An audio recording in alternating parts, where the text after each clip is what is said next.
Reiniciando, capítulo número 9, el ticún, nuestro ticún.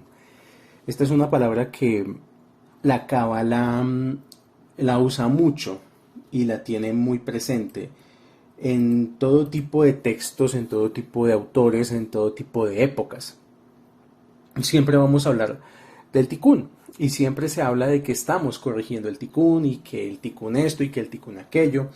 La forma más fácil de explicarle a una persona lo que es el ticún es que lo compare con el concepto del karma. Pero la diferencia entre el karma y el ticún es que el karma es cíclico, el karma es causa y efecto continuamente. Una persona genera causas y luego le llegan los efectos.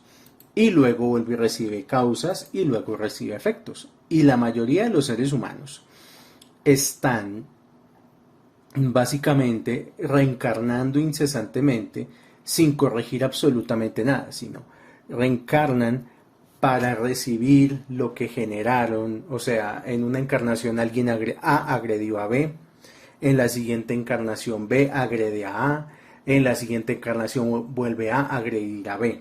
O sea, el punto de entender el concepto de karma es que lo que genera es algo que se llama el eterno retorno, el estar constantemente atrapado en las rondas de las reencarnaciones sin entender muy bien qué es lo que pasa.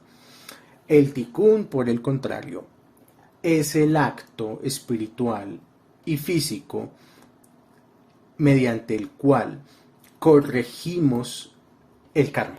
O sea, corregimos la causa y el efecto. Nos salimos de ese incesante juego de tenis, de te la hago y me la devuelves, te la hago y me la devuelves, y entramos en un proceso ya más virtuoso de nuestra alma, y por eso hablamos de que el ticún es elevación. La Cábala nos enseña que todos nacemos con un equipaje mental, emocional, espiritual e incluso físico que venimos arrastrando de nuestras vidas anteriores. Este equipaje es el efecto acumulativo de todas las veces que no pudimos resistir nuestro comportamiento reactivo. Y puesto que nuestro equipaje se presenta en una variedad infinita de formas y tamaños, nuestro ticún personal también puede manifestarse en todo tipo de formas. Entonces, para algunos, el ticún es el miedo a hablar en público, por ejemplo. Para otros, el ticún puede ser esa tendencia a escoger siempre a malas personas para ser su pareja. Hay personas que tienden de una manera inexplicable a elegir mal la pareja. Entonces ahí tienen un ticún. En algunos casos, el ticún puede ser tener un gran potencial para hacer muchas cosas, pero no lograr nunca nada. Hay muchas personas que pues la vida se les va teniendo solo ideas o solo proyectos o solo sueños y tienen el potencial para llevarlos a cabo, pero no los realizan. Entonces ahí también hay un ticún. O sea, hay dos formas de conocer nuestro ticún. Número uno, conociendo la carta astral. Ya conociendo la información en la carta astral, ya se sabe con más precisión todas las facetas del alma y cuál es el ticún. O la segunda, empezar a reconocer patrones repetitivos en nuestro comportamiento. O sea, donde encontremos cosas, situaciones en las cuales nos estemos tropezando continuamente con lo mismo, ahí hay un ticún.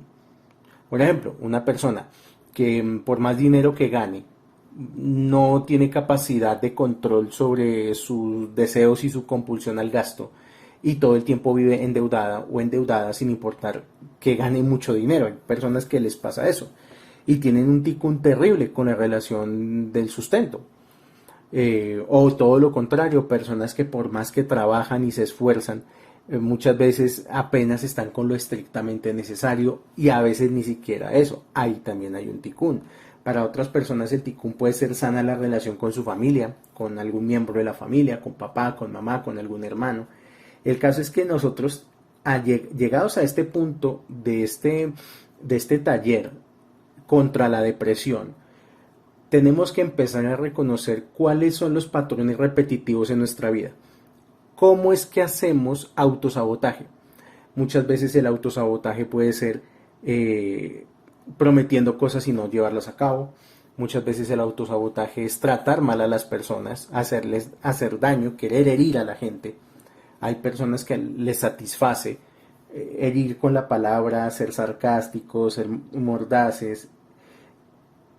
Y puedo seguir horas y horas describiendo patrones repetitivos. Cuando encontremos patrones repetitivos negativos en nuestra vida, pues ahí está el tikkun. Y se trata de un componente negativo de la personalidad de cada uno de nosotros que ya no nos beneficia. Es un componente que dentro de poco, con la ayuda de Hashem, la idea es aprender a transformar ese tikkun en actos de compartir. A medida que aprendemos a reconocer nuestro tikkun y lo corregimos, creamos oportunidades para revelar luz.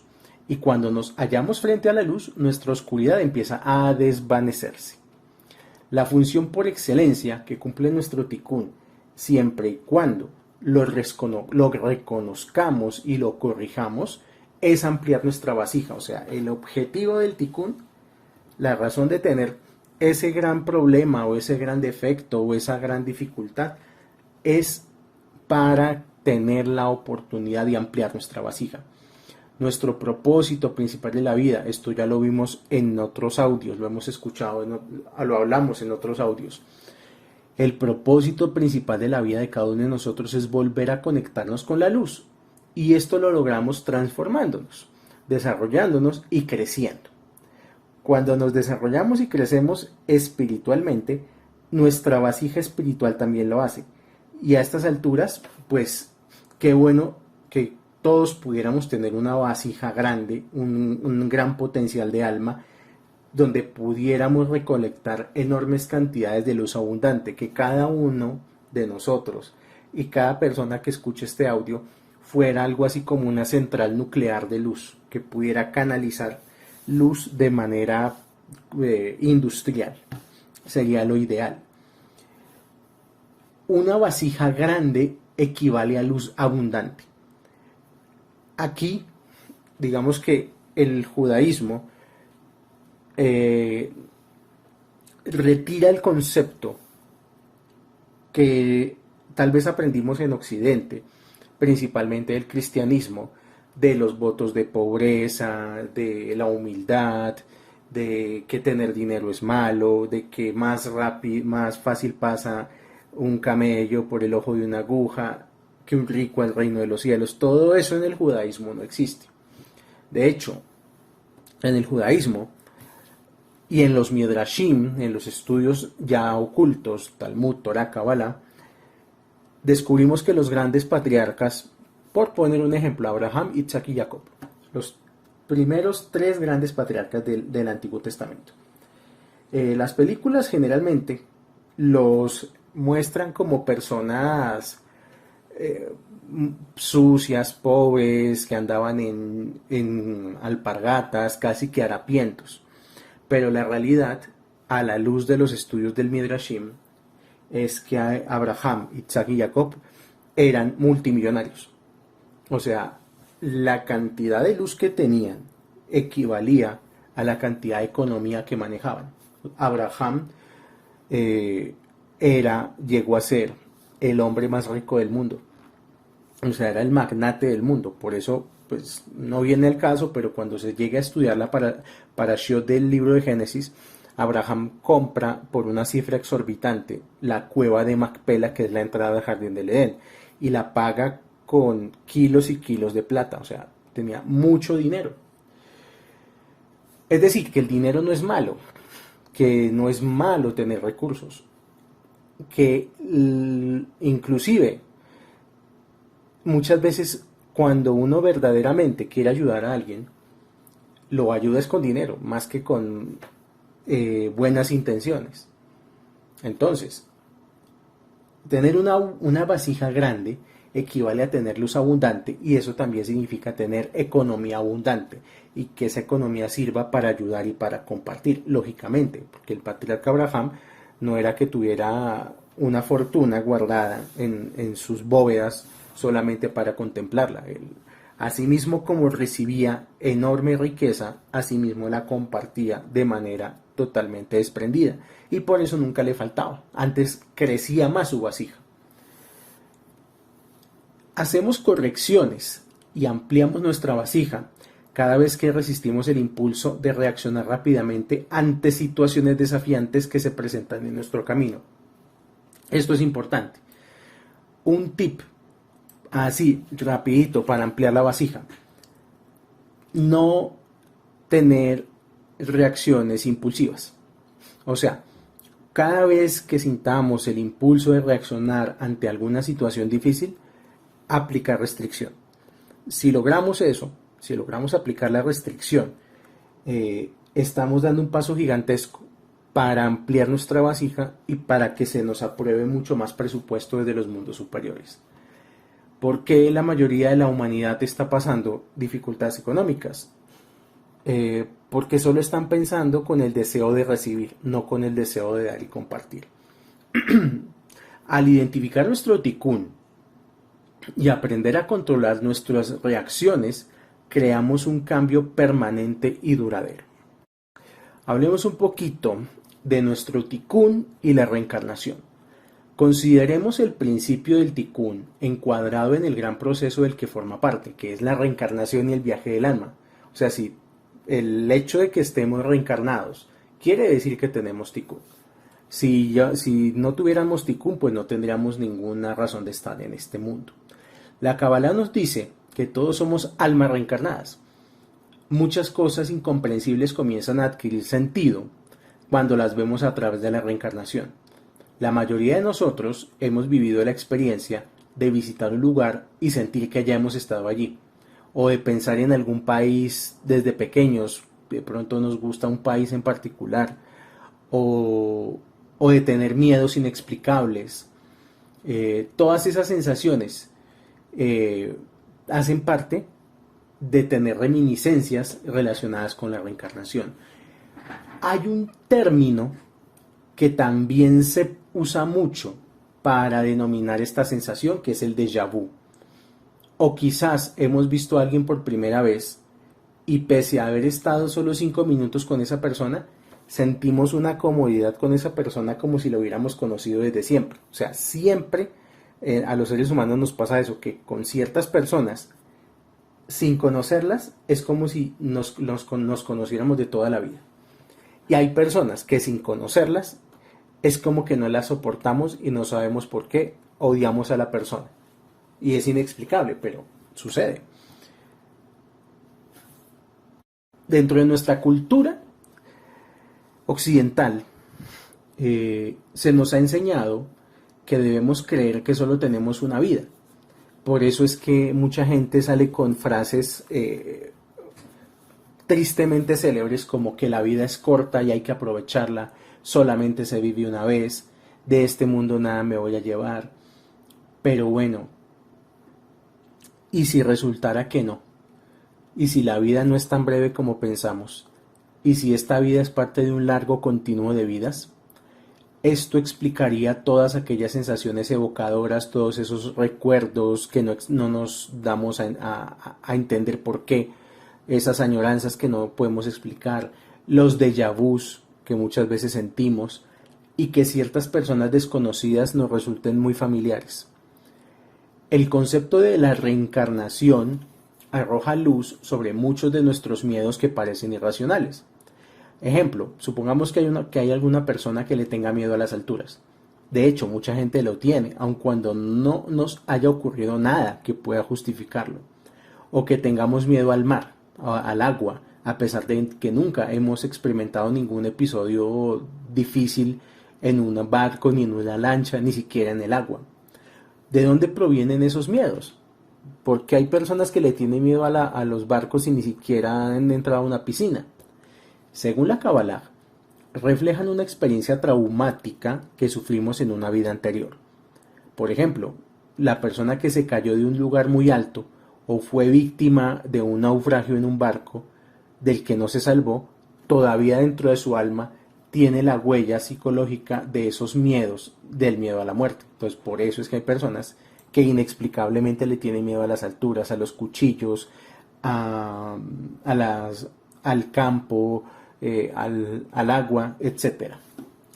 Estos miedos que acarreamos de nuestras vidas pasadas se convierten en la base de nuestro tikkun, que está constituido por los restos de nuestras vidas anteriores que necesitamos solucionar en esta vida. Consideremos el dinero, por ejemplo. Todos conocemos gente que tiene grandes dificultades para tener dinero o para tener abundancia financiera. ¿Por qué sucede esto? Es posible que alguien a quien le cueste tanto ganar dinero en esta vida pueda haber sido avaro en una vida anterior. Claramente, cuando muchas veces uno revisa una carta astral y mira la casa número 4 y resulta que su opuesta a la casa número 4, que es la casa número 10, resulta ser que su casa número 10 es Tauro o que su nódulo norte es Leo, quiere decir directamente, lo digo como astrólogo, que en sus vidas anteriores fue codicioso o codiciosa con el dinero. O sea que muchas personas tienen dificultades económicas en este presente porque en vidas pasadas su deseo de ayudar a otros fue mínimo y como resultado de que no quiso ayudar, la vasija que traían para recibir dinero se ha contraído. Yo quiero colocar un ejemplo, porque ya hemos dicho que el mundo, que la luz infinita pues es infinita y que existen recursos existen de manera también infinita, así como la luz es infinita. La pregunta es, ¿por qué es tan difícil atraer el dinero? Porque la persona no tiene la suficiente vasija para poder contener el dinero que está pidiendo. Pongamos un ejemplo. Es como si cada uno de nosotros quisiera ir a un banco. No le pongamos el nombre al banco, pero digamos que el banco, por cualquier motivo, decidió que iba a regalar su dinero sin mirar a quién y prácticamente sin mayores preguntas.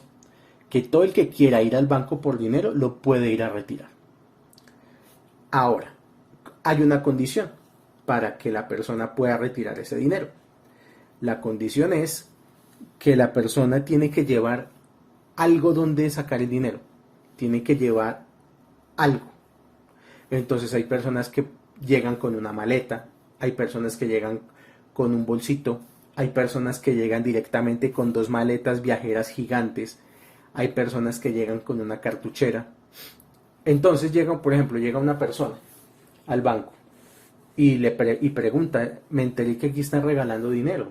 Sí, claro, ven, ¿cuánto quieres llevar?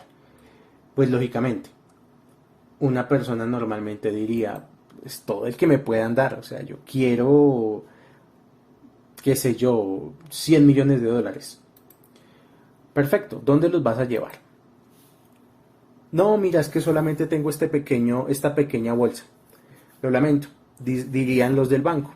Solamente podrás llevar lo que te quepa dentro de la bolsa. Y así la persona sale solamente con lo que le quepa dentro de su pequeña bolsa. Esa es la realidad del tikkun relacionado con el dinero, que las personas solamente obtienen de acuerdo a la vasija en la cual puedan recibir. O sea, si la persona solamente tiene una vasija para cierta cantidad de dinero, eso es lo que va a recibir. Y por eso se insiste en el concepto de ampliar vasija, que el problema no es trabajar, no es conseguir mejor trabajo, no es trabajar más horas. El problema es de ampliar la vasija. O sea que, ¿cómo ampliamos la vasija? Volviendo al ejemplo de la persona que en esta encarnación le tocó la mala suerte o la mala fortuna con el dinero y quiere cambiar eso desde la disciplina de la Kabbalah. Una persona que tenga un problema así podría comenzar su tikkun aprendiendo a ser más generoso y ayudando a los demás. Pero lo que la gente hace es todo lo contrario. O sea, antes se coloca más en posición de carencia y antes pide más en lugar de hacer todo lo contrario, que es dar. En el momento en que esta persona, después de mucho luchar, venza su naturaleza egoísta y se dedique a realizar actos de compartir, así sea con lo poco que tenga, la abundancia financiera va a empezar a fluir, porque ya el universo, ya el sistema del árbol de la vida va a identificar que esa persona está utilizando el dinero con su propósito real, que es que fluya, no acumularlo y pues dejar que pierda su valor. Una persona que comparte nunca le falta. Entonces, viéndolo desde este punto de vista, nuestro tikkun tampoco es que sea malo, no, de hecho, en realidad es necesario para nuestro progreso espiritual. El reconocimiento de nuestro tikkun nos permite ver el tipo de elecciones que hemos hecho en esta vida y en vidas pasadas, lo cual es un paso crucial para revelar luz. Cuando vemos nuestro tikkun con claridad, adquirimos el poder de perfeccionar nuestras decisiones y de ver aquellas que nos han traído alegría y las que no lo han hecho. Y lamentablemente muchas personas no logran comprender su tikkun si no es a través de que la vida les da un golpe lo suficientemente fuerte que les haga valorar todo lo que tienen o todo lo que tenían. Muchas personas piensan que lo que tienen ya lo dan por sentado. Es un tema muy amplio para tocar en un audio, pero seguramente lo iremos tocando, como es, por ejemplo, el proceso de la gratitud tan necesario para poder generar ingresos económicos. Al comprender nuestro tikkun personal, ¿qué podemos hacer? Cuando una persona ya está en la onda de reconocer, de comprender y de superar su tikkun, puede identificar sus debilidades y puede superarlas. Puede reconocer el equipaje que está acarreando de vidas anteriores y librarse de él. Eso es lo más importante. Puede evitar los obstáculos y desviaciones del camino que lentifican nuestro progreso hacia la luz para acceder directamente a ella. O sea, que una persona que conoce su tikkun inmediatamente está modificando su futuro. Es como la película de Volver al Futuro. Si la persona decide el camino de la Kabbalah y tenía destinado dentro de unos cuantos años tener un accidente grave, por el solo hecho de estar corrigiendo su tikkun, ya la persona no necesita pasar por el accidente. Le es quitado ese suceso de su vida. Una persona que comprende su tikkun puede superar sus miedos más profundos para comprender de dónde provienen. Puede reconocer que no son parte de aquí y el ahora y convertirlos en luz. Puede también dar los pasos para alcanzar su máximo potencial en el sentido más profundo. Si logramos vencer aquellos aspectos de nosotros mismos que vinimos a superar a este mundo, nos libraremos de las cadenas que nos aprisionan y podremos alzarnos hacia nuestro máximo potencial. O sea, y esto muchas veces la Torah es, digamos que es misteriosa en la forma de explicar las cosas, pero una persona puede haber sufrido durante muchas encarnaciones por lo mismo, pero si cumple con su tikkun, de un momento a otro la vida le cambia. O sea, en un instante todo le puede cambiar. El ejemplo es Yosef Atzadik. La historia de Yosef de la Parashá Miketz habla de eso. Yosef, debido a una serie de intrigas y de malos entendidos, resultó siendo prisionero en Egipto.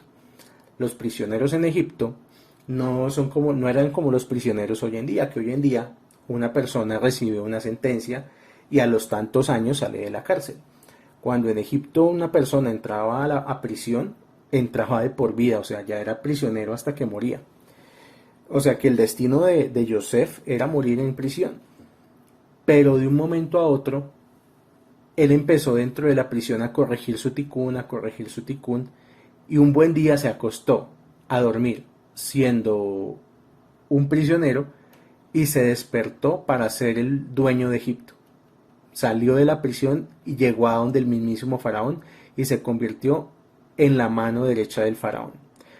De esa manera, una persona, si se compromete de corazón a cambiar su tikkun, a corregir su tikkun, de un momento a otro las circunstancias de vida le cambian. No tiene que ser inmediato.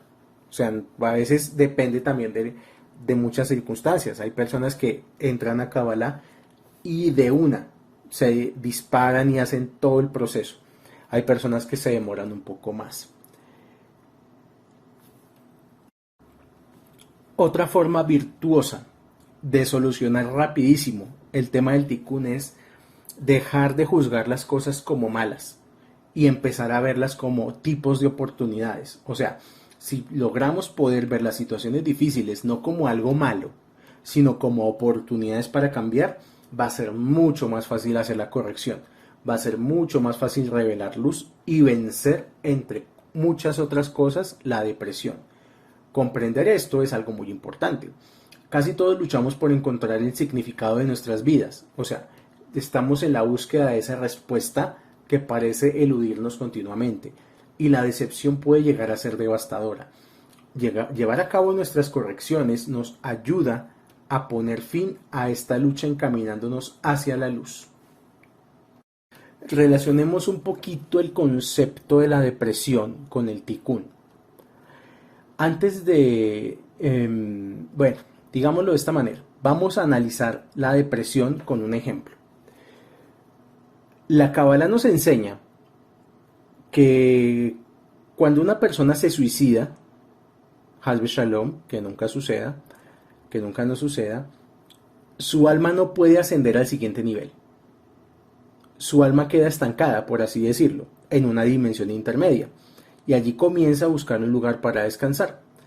La idea del suicidio es una forma de cerrar la vasija, y por ende es otra forma de alejarnos de las oportunidades para revelar luz que nos presenta la vida. Cuando una persona tiene pensamientos suicidas, inspirados siempre por el oponente, o sea, aquí yo aclaro una cosa porque este tema es un poquito pesado. Una persona cuando empieza a tener ideas de suicidio, esas ideas no son de la persona, son de las fuerzas negativas que la están rodeando. ¿Por qué? Porque el oponente lo que quiere es que esa persona cree una abertura a través de la cual pueda robarle el alma, literalmente. ¿De qué manera? Es algo un poco complejo de explicar, pero cierto tipo de pensamientos abren cierto tipo de portales. Los pensamientos suicidas abren portales de almas que alguna vez han vivido y actuado guiadas por esos pensamientos. Y esas almas empiezan a rodear la vida de la persona, haciendo que los síntomas de la depresión se intensifiquen aún más. Es importante saber que no hace falta que una persona esté sufriendo una depresión muy profunda para que esto ocurra. Incluso aquellos que sufren una depresión moderada pueden abrir su mente a pensamientos suicidas con el fin de obtener la energía temporal de la huida. Pero esto crea las condiciones ideales para que energías extrañas empiecen a circundar a la persona y eso va a hacer que los síntomas de la depresión, que antes era moderada, ahora se intensifiquen casi que de una forma desproporcionada. Esto se debe a que, además del pensamiento depresivo del propio individuo, la persona también acumula la depresión de almas que están por ahí rondando cerca de él. Y es importante hablar de este tema porque no toda depresión se cura de la misma forma. Cuando ya son casos de depresión fuerte y que ya, digamos, la vida de la persona corre riesgo, existen algunos pasos dentro del judaísmo y la cábala que se pueden dar para eliminar entidades negativas que están circundando a la persona que está pensando en suicidarse.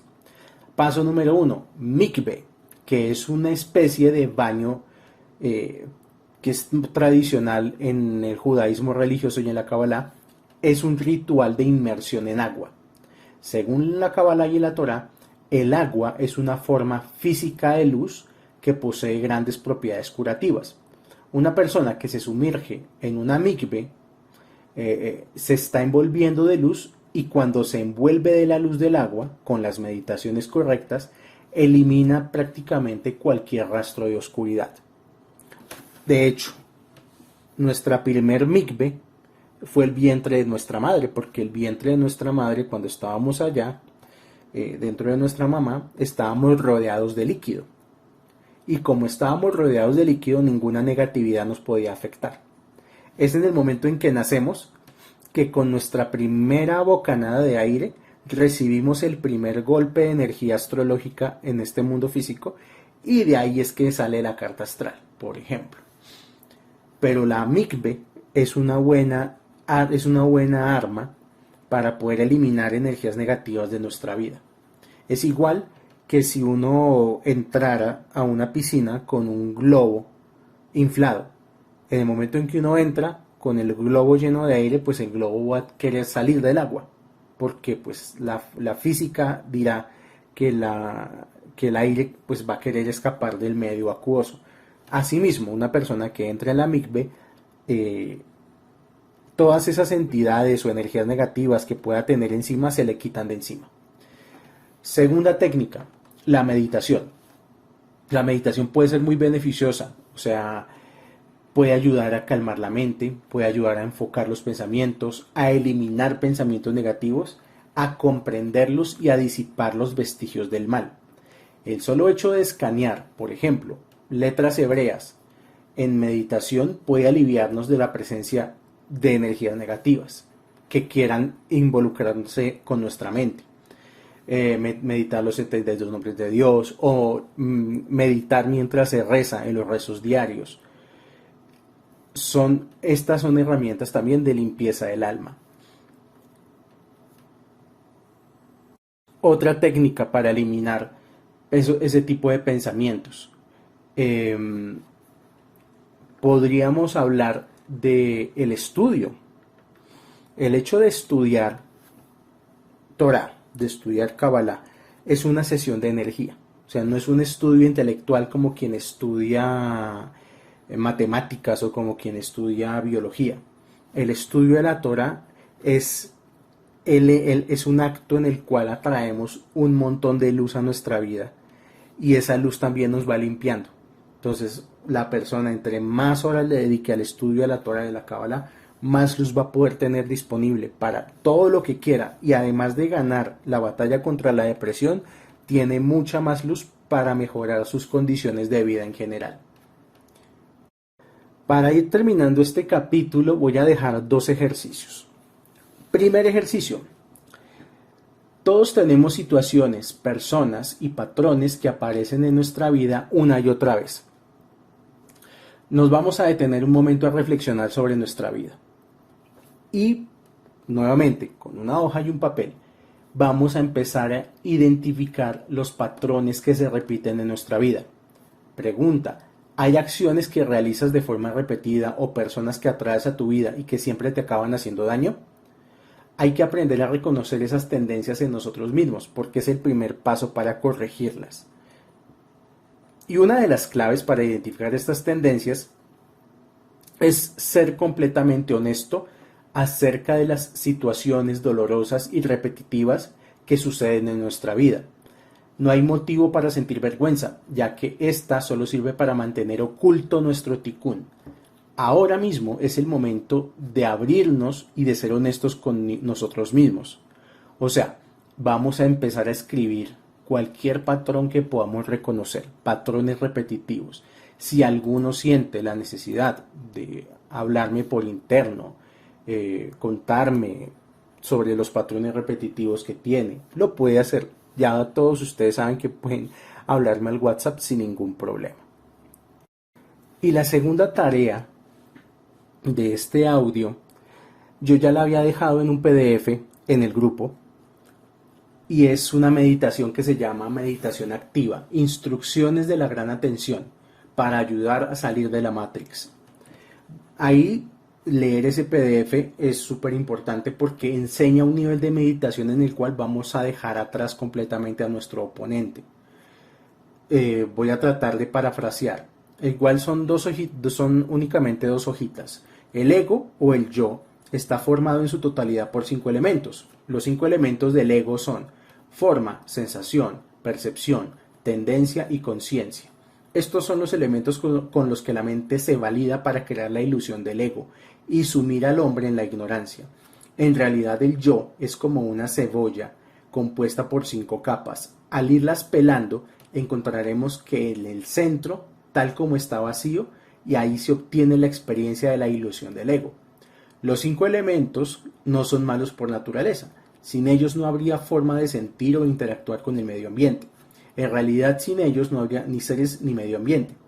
Entonces, este PDF va a empezar a enseñar cómo ir quitando poco a poco de la mente todas las capas del ego. Entonces, les pido por favor que lo lean y traten de practicar al menos una vez esta meditación.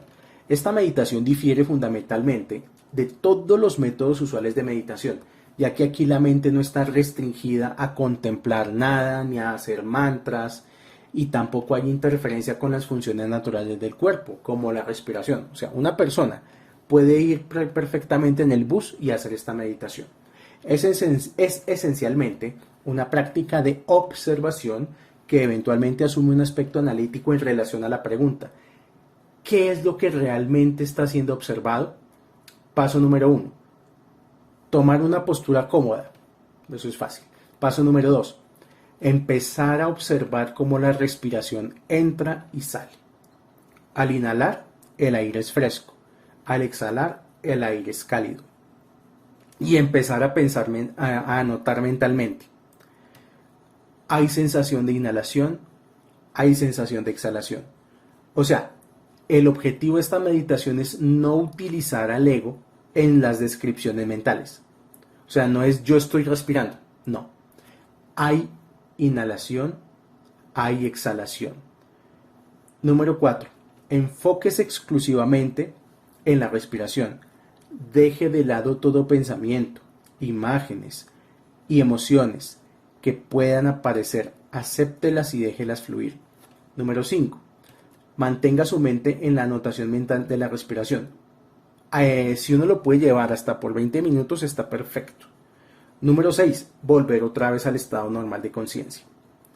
Entonces, si lo hiciéramos con el ejemplo de la respiración, podemos decir: estoy inhalando, estoy exhalando, estoy respirando. Esa es la primera capa. La segunda capa se llama sensación. Empiezo a pensar: hay una inhalación, hay una exhalación.